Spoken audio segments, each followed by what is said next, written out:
Welcome back, WNST, Towson, Baltimore, and Baltimore Positive. We're rolling out the swag this week. I got the new gear happening out online. Make sure you're checking that out. Big appreciation to our friends at Strategic Factory for putting that together. Shout out to Keith. I know he's excited after Monday night. Our friends at DiRocco are delivering this delicious ice cream in the little pink box.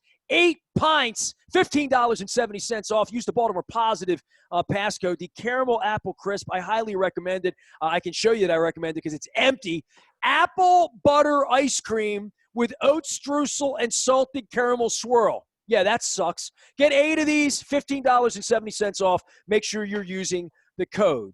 It is Jacksonville week. I remember back, I was singles 25 years ago, chasing Jaguars cheerleaders around and their crazy mascot and the Jag rag and the sun setting over the bridge in beautiful Jacksonville and Coach Coughlin in town, the whole deal.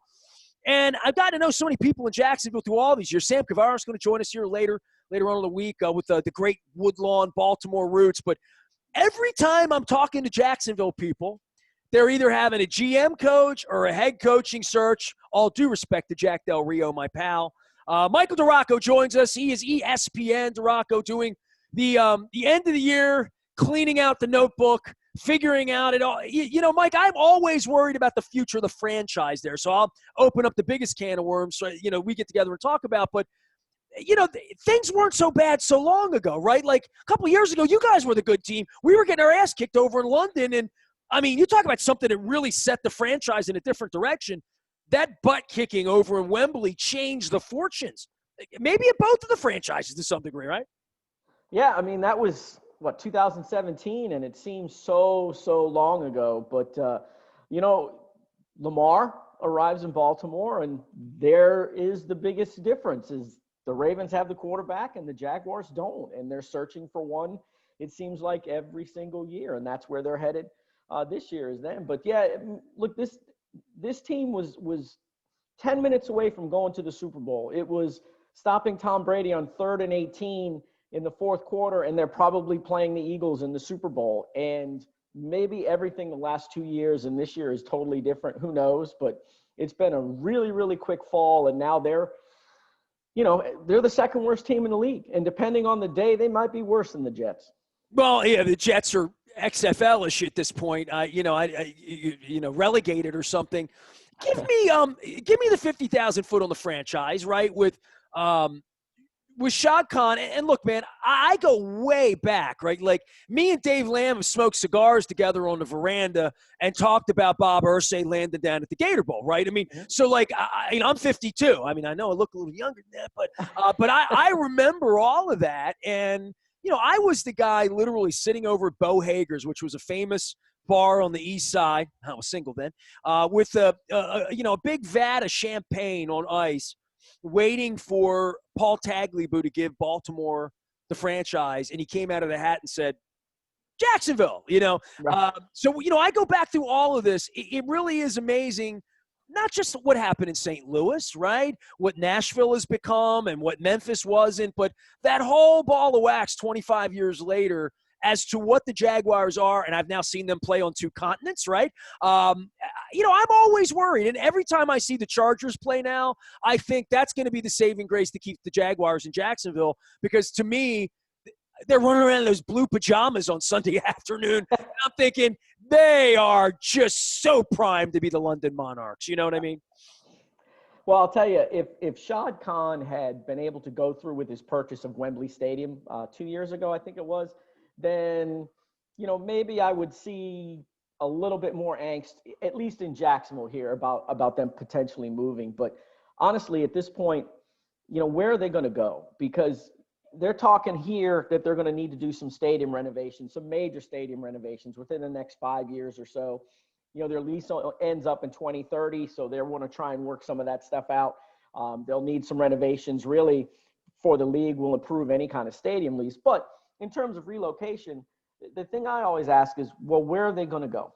You're not going to go to Oakland because that stadium's a dump. You're not going to go to St. Louis because that stadium has issues, and the reason the Rams are no longer in St. Louis is because that stadium had issues. Stan Kroenke would rather go out to L.A. and build himself his own stadium.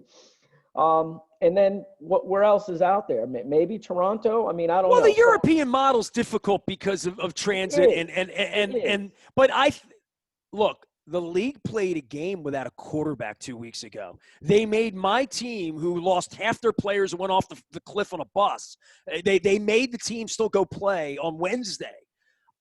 I don't think they give a rat's ass about any of the competition committee issues. Let's talk about the revenues. And, they put another team in Frankfurt. I would – to me, that's where the money's going to be in the aftermath of this pandemic, and I think everybody's going to be cash grabbing to make numbers on the back end of this. I mean, I'm in a baseball city, and by the way, Mike, and I'm assuming you love baseball as well, but we're in year 30 of a 30-year lease with the Orioles. The Orioles are like going into the last year of a lease, and one of the questions is, well, where the hell would they go? They can't figure out what to do with Tampa and Oakland yet. Well, there's always a Nashville, there's always a Baltimore, there's always a Jacksonville, there's always a Portland. There's always somebody, right? And I don't know who that suitor would be in the middle of the plague. I'm just wondering if football's ever going to work in Jacksonville in the way that the Sun King Paul Tagliabue really wanted it to work. You know what I mean? The way it was supposed to work, the way I thought it was going to work when I was down there in the late 90s and there were 8 teams in our division or whatever it was, Right. Watching Eric Zier trip on the goal line over himself, I'll say this. Look, when they came in the mid-'90s and into the late '90s, early 2000s, they were good. They were packing the stadium, and it was fantastic. They had their run a little bit in the mid-2000s where they weren't great, but they were still getting some crowds, and then it got to be really pretty bad. And you had the blackout issue. But the bottom line is if this team in 2017, the fans were back. They were winning. They were tired of it. Had been a decade of losing.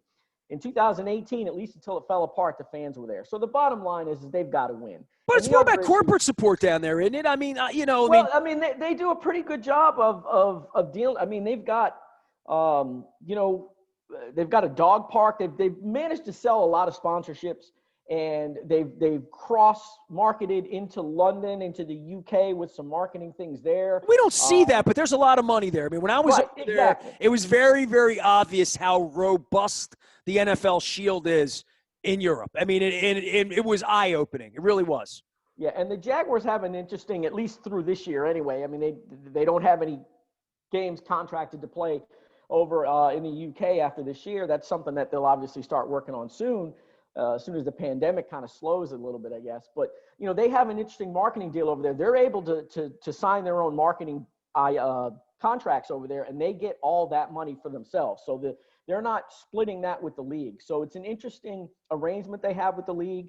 The league wanted a team over there. They wanted a team that was willing to go over there and play because there was a ton of pushback from other teams in the league. And now we're to the point where other teams want to go over there and play for a game.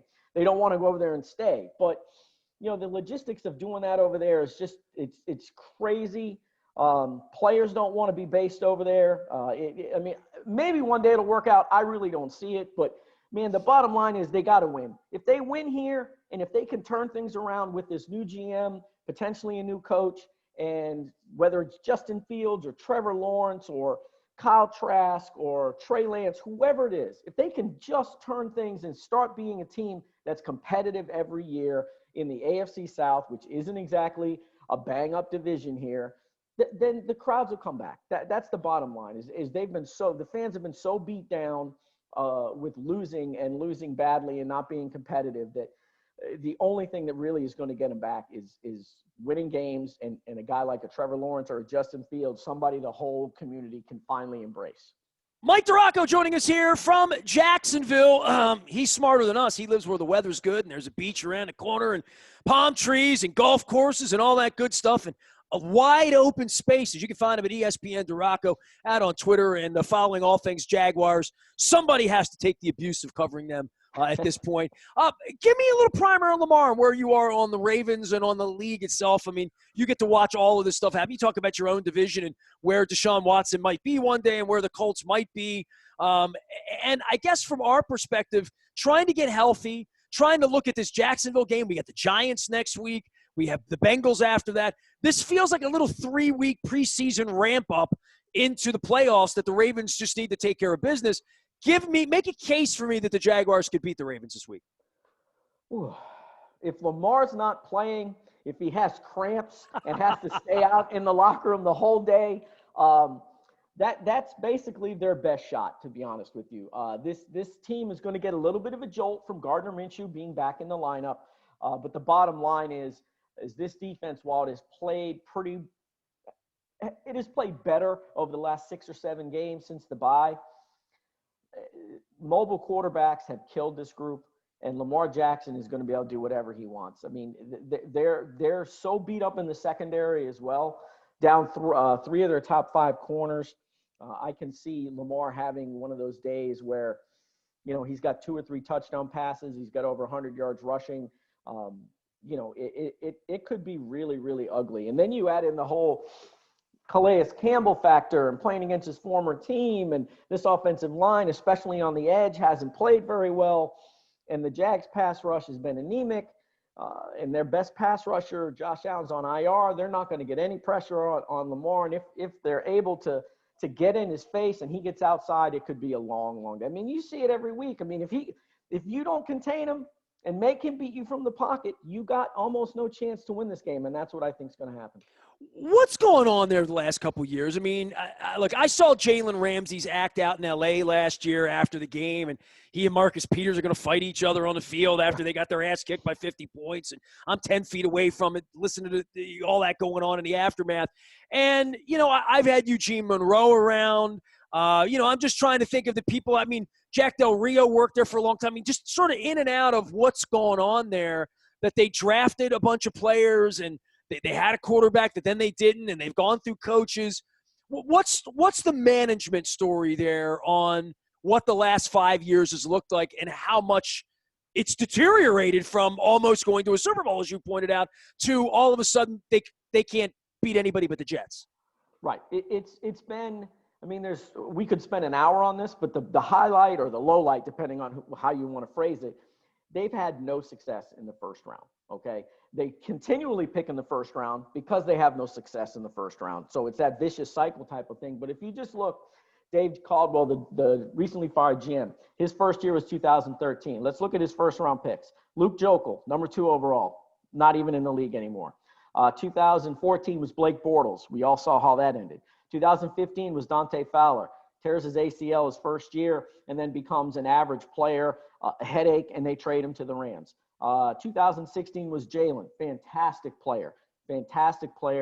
They messed that up with that relationship with him, and it got to the point where it was untenable, and he wasn't going to play here anymore. So I think that may be an issue anywhere he was going to play. But partly, but he had massive issues with Tom Coughlin, who obviously was fired last year after the NFLPA said, look, the Jags are finding people so much for stuff they can't find them. If you're a free agent, don't even bother going there. Then you go into 2017. Well, let's see. Who was drafted in the first round in 17? Oh, yeah, that was Watson. Oh, yeah, Mahomes. Jags didn't take either. They took Leonard Fournette. They cut him this year before the season began for an undrafted rookie who's been really, really good. 2018, Taven Bryan, the defensive tackle. They picked him 28th or 29th, I believe. He's been a huge bust, an absolute bust. 2019, Josh Allen, 10.5 sacks as a rookie, benefited from Calais Campbell and Yannick Ngakoue on both sides, but he had 2.5 sacks this year before he got hurt. He's not going to play probably the rest of the year. So 2020, C.J. Henderson at 9. He gets hurt. He's gone for 2/3 of the year. And then Kayvon Chaisson at 20 has been really, really disappointing, although he's gotten some pressures the last couple of weeks. No sacks, some pressures. So maybe he's starting to come around. But they're playing him out of position in the defense that they're running right now. So if you miss on those first-round picks, you're going to continue to pick if you miss on those high first-round picks, those guys were all top 10 picks except for Taven Bryan. You miss those guys, then you're chasing mistakes, and you cannot catch up if you're chasing draft mistakes with high picks in the first round and you keep missing. You just can't. Well, the other thing is you attract someone like Campbell there and Ngakoue. Now they're in Baltimore. These are the decent character guys, hardworking guys. I mean, in the case of Campbell, man of the year kind of that they've allowed some good people to get out of the building after it was a hard time to get good people in the building. Maybe because people like Jalen Ramsey were around. I don't know. But it feels to me like if you're trying to build anything, you don't let the good people get out of your building too. Right, and that's the bottom line. That's the other part of it. what you want to draft a guy like Yannick Ngakoue in the 3rd round, a guy who has a chip on his shoulder and exceeds all expectations for He a Terp. And could be one of your core players. You want to draft a guy like that in the 3rd round and have him turn into a Pro Bowler and then go ahead and reward him. But again, the same thing with Tom Coughlin. The relationship between him and the franchise just deteriorated to the point where there was no way he was going to play here. Look, go back, Allen Robinson. They were neglected to franchise Allen Robinson after his 4th year, after the 2017 season. Should have franchised him, should have kept him here, but they let him walk. And then they re-signed Marquise Lee, who since re-signing, I think played 12 games with the Jags. I mean, he was hurt, lost a year, serious knee injury. They just don't make the right decisions on who to retain and who not to retain. And in Calais' example, he was due to make over $15 million this year. The Jags were trying to clean up the salary cap, so that was one of the guys that they said, you know what, we'll try and do you a solid. We'll try and trade you to a contender, but we just cannot take that salary cap hit this year. So, they've decided to go young, and here we are, 1-12, 12 consecutive losses. Michael DiRocco painting a beautiful picture for a lovely Sunday afternoon for Baltimore Ravens fans here this weekend. You've been a road warrior. You're doing this a long time, and I don't know you as well as I know some of the people in Jacksonville. This has been the strangest year just for old sports writers like us, right? Like I had missed before this year 7 Ravens games in the history of the organization. 4 of them where my wife was battling cancer back in 14 and 15. A handful, like a Y2K game. I opted out of a late season game in Seattle one year, but I don't miss football games. And I've only gone to 3 this year. I've only gone to the road games. Luke uses our one seat in the home press box. I went to Houston. I sat on the roof of an empty stadium. We played in DC and we played in Philly, and I drove. And it wasn't about driving or flying. It was about, like, in Washington, the press box, the seat is so bad you can't see the game. Like, you can't see down in distance very well at all from the corner of the end zone low. And in Philadelphia, I went up there, and they let fans in, and I felt sorry for the fans because I felt like it was such a half-hearted experience, in that way. It's been a weird year to experience all of this and cover all of it, right? And I think for some of the franchises like the Jaguars are just go into turtle mode, like, we suck, let's hide, let's go away. There was a lot of that in baseball, like, let's just get it over with. I mean, a lot of the baseball owners didn't even want to play the season, right? Let's just get it over with and get through it. There's a little bit of that, and in a lot of places, the Jets, Jacksonville, the also-ran places these next couple of weeks, they're trying to figure out what's going on for next year, right? Like, there's a lot of work going on, even though it's not playoff work. Oh, absolutely. Look, GM Dave Caldwell fired 2 weeks ago. That's going to be the big hire in the offseason. They'll let whoever they hire as the GM to make the decision on the coach, and then it's the quarterback. That's the number one priority for this franchise. That's what they're going to deal with. And, the interesting thing is the crowds, until last week, here in Jacksonville haven't actually been that bad. They were at 25% capacity, so it was just under 17,000. Now the Steelers game, the Browns games, it was majority Steeler fans, majority Browns games. But as long as you got butts in the building and butts in the seats, I mean, you're still making your money, I guess. Everybody. How many years have you covered the Jaguars, just for perspective? Since 2013. 13. So, yeah, I covered the University of Florida for almost 20 years before that. So I have seen good football. I covered Urban Meyer, Tim Tebow, a little bit of Spurrier. I mean, I've seen good football. We were in the same place at the same time once. Huh? I went down to the Swamp in the year the Ravens won the Super Bowl. I saw Florida play LSU there. I mean, when we got back in the league, Mike, I was, in 96, I was just starting – the radio station started in 98. Every trip was its own adventure. Like, so whenever I would go to Jacksonville, I saw the Terps play at Florida State. I mean, you call it playing. They lost like 58-10, But, doing that trip through the SEC, I mean, I went to the Grove. I went to Tuscaloosa. I've been to Knoxville. So, like, the SEC thing, that really is at the heart of the Jaguars' problem, as I've always seen it, is they're not even number 3 there. They're sort of number 4 behind NASCAR and 2 football teams. And if you put the Florida-Georgia game and a cocktail party in there, it falls behind all of that. I've always felt like that Wayne Weaver, the vision he had there was to turn the college thing. Oh, and it hasn't happened. And I guess that's the disappointment, because that could be a great franchise. It could be a great an NFL awesome place that people want to play and be. It just hasn't turned out to be that. And because they haven't won consistently, and they don't have the tradition of a place like Cleveland, or you know, a place like Baltimore, any of these other places. I mean, you look at the Panthers. The Panthers have won more consistently than the Jags. Not a ton more, but consistently more. And they're not having these same kind of issues. Now, granted, this is a University of Florida town. It's a Gator town. Got a lot of Noles here too, a lot of Seminole fans here too. So Georgia's pretty big here too. But in 2017, when they were winning, and they weren't winning, they weren't going 14-2. They were a 10-6 team, okay? Played great defense, didn't really play exciting offense, but they won games. It was, and I've been in Jacksonville since 1988. I came to school up here, so I've been here through their whole existence. After that first 6-7 years of their existence, when they were really good and they had the best record in the NFL in '99 and went to the AFC title game, hosted it here, that was when Jaguar fever was at its height. And in 2017, it felt just like that back then. It really, really did. But between that and 2017, you know, the Gators were rolling, and you had the Tim Tebow factor. He's from Jacksonville. And, you know, you had FSU with a national championship as well. And Jameis, I mean, they weren't winning consistently over that time. And the thing people don't understand is this is a big stadium. I mean, if you take the temporary seats, you add all the you take the seats that have been blacked out, it's about 79,000. That's way too big for an NFL franchise like Jacksonville in this market. But they had to keep the stadium that big because of the Florida-Georgia game. They expand that thing to 85,000 every year with some temporary seats. And that's only because they can't let the RVs in. Right. Well, they couldn't compress it to about 55,000, because then you're telling all these Georgia boosters and these Florida boosters, yeah, we can't get you in. And that's a huge economic deal for the city. That Florida-Georgia game is not the game Saturday. It's on a massive week. You don't need to have a Super Bowl there. You have that. But it is unbelievable. This city is electric that week, especially when both teams are good. But, you know, they couldn't – the city couldn't risk losing that. So that's why that stadium is the size it is. In reality, they should be playing in a place like Soldier Field.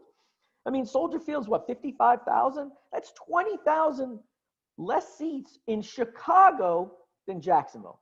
And I think that is part of the problem as well, that there's just so much inventory that if they're not consistently winning, they're not going to fill it up. And then, as you mentioned earlier, too, you know what? We can still go to the beach in September and October. We can still play golf into September, October, November, December.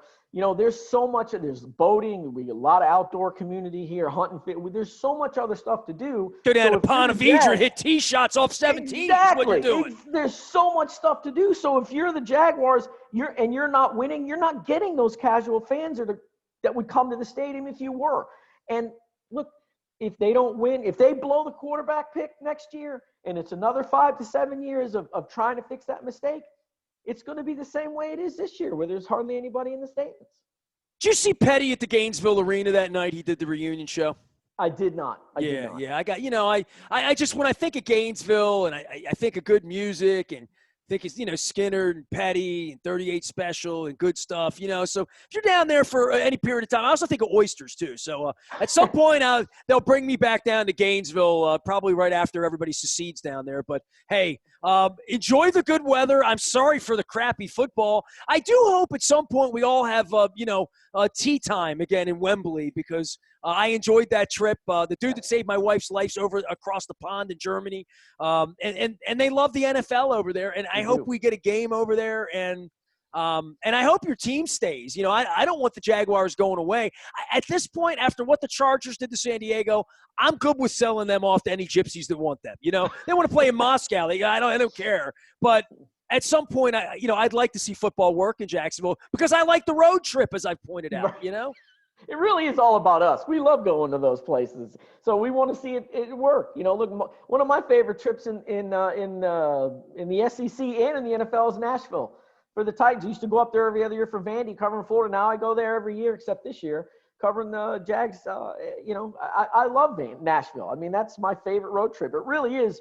It really is all about us when the bottom line is done. As right? long as I can eat well and get home on time on Monday Right. morning to do my job and not get COVID. Mike, I appreciate you, man. Wash your hands, wear a mask, stay safe. You are staying away, right? You're not traveling this year, right? No, not going anywhere now. It's weird, right? It's watching games on TV, especially like when I've been in that Cleveland Stadium for 21 years, and Monday night Lamar runs out like Willis Reed, and I'm like, damn, I wasn't there. I canceled my flight Sunday morning. I almost went. I'm like, nah, I'm not, I'll just watch it all day. I'm getting lazy, dude. I mean, that's what it is. But I'll be back on the beat. We'll get down there to Yulee, and I'll visit with my kindergarten teacher who lives down there. Shout out, Mrs. Wassel. Hey, I appreciate you, Mike. Be well, all right? All right, thanks for having me. Appreciate Mike it. DiRocco joining us from the worldwide leader, ESPN DiRocco. You can find him out on Twitter. You can find me anywhere a good ice cream is served here. By the way, you can ship ice cream to Jacksonville. I might do that for Sam Cavaris. Caramel apple crisp. They got the eggnog, the peppermint bark. $15.70 off the 8-pack that I feature here on the set. They deliver right to your door. You got to be there to take delivery because it's ice cream and it melts. The code is Baltimore Positive. My wife's been telling you about it in the ads. I'm telling you about it now. 1 o'clock Sunday, regular football this week. Mike, stop at Rofo. Get me some chicken. 10 pieces, dark, $10. Right at the Rofo on York Road. I saw it. I drove right by it. Right there in Stoneleigh. You know what I'm talking about. Right by John Eisenberg's house, right? Right where Locken Fora lives. Exactly. Nasty at WNST.net, Facebook, Twitter, LinkedIn, Snapchat, anywhere the World Wide Web takes you. We can now be found at BaltimorePositive.com.